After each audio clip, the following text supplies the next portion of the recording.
갈리는 것 같아요. 완전 비만이네?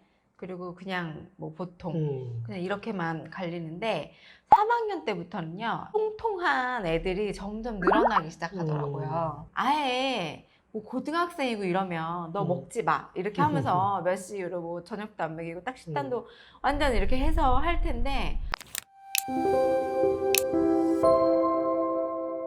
오늘은 청소년 다이어트에 대해서 알아보려고 하는데요.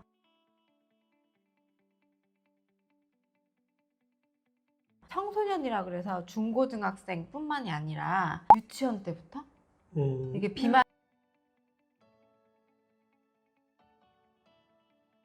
애들이 좀 그렇죠, 있어요. 그렇죠. 갈리는 것 같아요. 완전 비만이네? 그리고 그냥 뭐 보통 그냥 이렇게만 갈리는데 3학년 때부터는요 통통한 애들이 점점 늘어나기 시작하더라고요. 점점점 이게 학년이 4학년, 5학년, 6학년 이렇게 올라갈수록 되게 통통한 애들이 너무 많아지는 거예요. 그래서 제가 안 그래도 걱정을 했었거든요. 저희 큰아이가 어릴 때부터 날씬했어요. 왜냐면 춤을 추는 것도 좋아하고 발레도 하고 했기 때문에 뭐 7살 때까지는 그래도 몸매가 이쁘다 이런 얘기는 들었는데 그렇다 그래서 완전 마른 스타일이 아니었거든요. 근데 또 막 간식은 막 그렇게 먹는 스타일은 아니에요. 3, 4학년부터 이제 통통해진 아이들을 봤잖아요.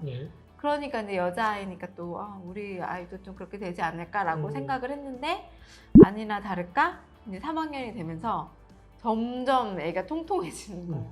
주위에 얘기도 해보고 막 이러면 다 어른들이나 주위에서 키가 커야 되지 않니? 뭐 그런 얘기를 그렇죠, 많이 그렇죠. 하잖아요. 가장 중요한 얘기긴 하죠. 네. 아예 뭐 고등학생이고 이러면 너 먹지 마 이렇게 하면서 몇 시 이후로 뭐 저녁도 안 먹이고 딱 식단도 완전 이렇게 해서 할 텐데 키 커야 된다는 것 때문에 이게 어떻게 이렇게도 저렇게도 못 하겠는 거예요. 그렇죠. 그리고 이제 애들이 운동량이 또 많이 적어지잖아요. 앉아서 노는 걸 좋아하고 습관적으로 스마트폰을 하면서 먹는 거.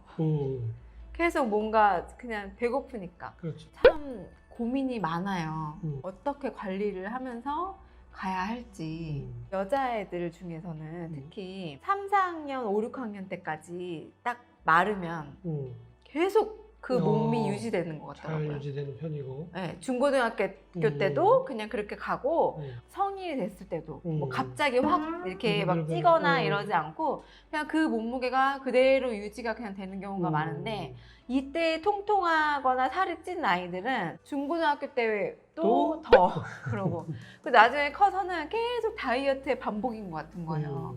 제가 그게 어느 날 너무 궁금해서 같이 일하는 그 회사 동료들마다 물어봤었어요. 마른 사람들은 너 학교 다닐 때 어땠어? 그래서 더 지금 저희 아이가 지금 10살인데 너무너무 중요하다고 생각을 하면서도 이 키랑 성장 때문에 많이 알려주셨으면 좋겠어요.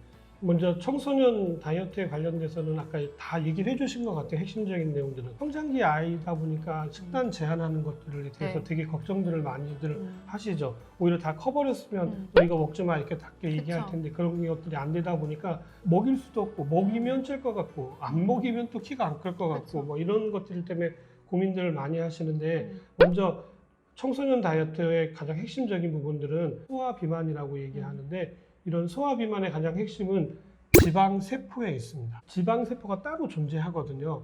근데 이제 성장기 때 아이들은 이 지방 세포의 숫자가 늘어나요.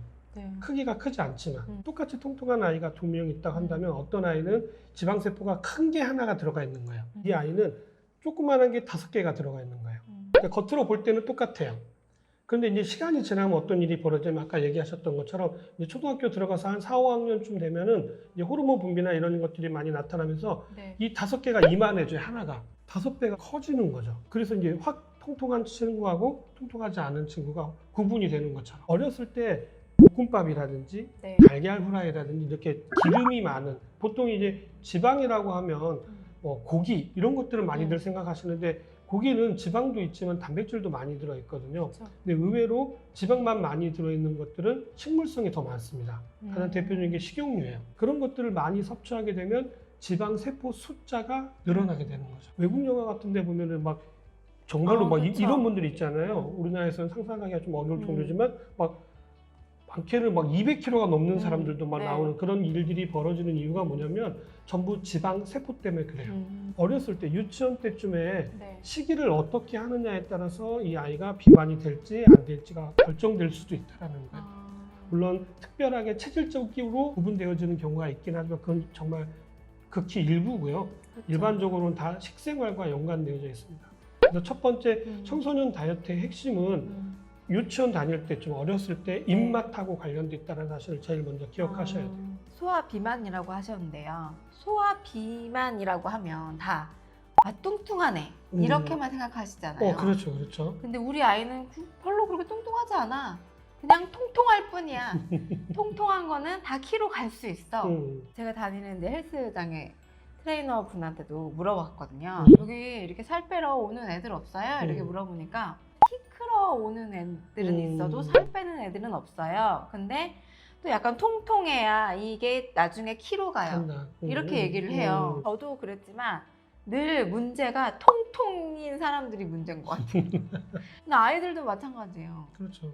그 통통한 애들이 제일 문제인데 병원에 가면 뭐 비만은 아직 아니니까 좀 잘 관리하세요라고 하는데 그 딱 애매한 그 관리가 제일 궁금한 거. 어렸을 때부터 입맛을 잘 들여놓는 친구들이 굉장히 중요하거든요. 네. 지방을 조금 줄여 먹는 거를 하셔야 되는데 그거는 이제 조리법에 달려 있습니다. 예를 들자면 달걀 후라이를 해주는 게 아니라 달걀 찜을 해준다든지 네. 볶음밥을 해주는 게 아니라 비빔밥을 해준다든지 조리 방법을 바꾸시는 것들이 사실은 굉장히 중요한데 엄마들 요즘은 바쁘시기도 하시고 그러니까 이제 자꾸 달걀 후라이로 대충 먹이고 볶음밥에서 대충 먹이고 이런 문제가 사실은 점점 많아지는 거죠. 그리고 아이들이 요즘에 많이 움직임이 줄어드는 것도 문제잖아요. 그렇죠. 그럼 운동도 약간 되게 애매해요. 아이들은 운동을 따로 할 필요가 없거든요. 말 그대로 놀이터 가서 놀아 하면 되는데 흙은 만지면 안 되고 이상한 거 만지면 안 되고 이런 제재가 다 많아지면 놀이터가 재미가 없어지죠, 점점. 그리고 사실은 아이들 뭐 스마트폰이니 뭐 게임이니 이런 거 PC방이니 이런 거 너무 좋아한다라고 생각하지만 네. 실제로 아이들이 제일 즐겁게 잘 놀 때가 언제인지 아세요? 몸으로 놀 때입니다. 네, 뛰어놀 때입니다. 의외예요, 의외. 뛰어놀 때 아이들이 정말 좋아해요.